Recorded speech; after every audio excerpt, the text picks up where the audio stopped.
There is some significant change. We have a new defense coordinator, new special teams coordinator, new offense coordinator. We have some standards here. We didn't quite get to those last year, and we felt like we're always going to do what we feel is best for the organization, and these moves were a product of that. Jason playing with these guys, he knows them extremely well. He's been to battle with these guys, and he knows who they are as people.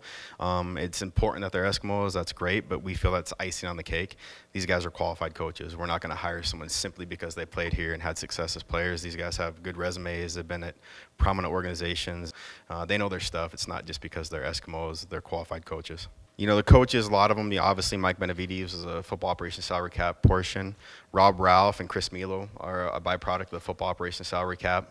It's challenging times, and I'm not going to speak for other organizations, but I know there's significant movement across the league. Some things have been announced, some things haven't.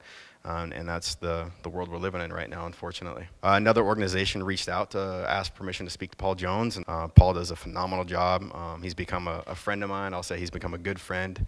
We're still in touch, but he had a unique opportunity to work with someone else that he's known for 20-plus years. And with that, we've hired David Turner to fill that role. David's got a lot of years in the NFL, so he has a good eye for talent, and he's been in the role before when it's not the NFL, so he understands what it's like to look for players in a non-NFL league. We're keeping Bobby Merritt. He's going to become our director of scouting. Will Homer was here last year. He's the assistant director of player personnel now. And as I just mentioned, David Turner is now going to replace Paul Jones. So that's how it'll look. They're all highly qualified people with a lot of years of experience. They've beat the bushes before. There are people I know. There are people I've worked with before or who I've been on the road with before, and I've seen how they work. Last year, we had a lot of free agencies almost equal to what we have this year due to the injuries. So it was also extremely busy.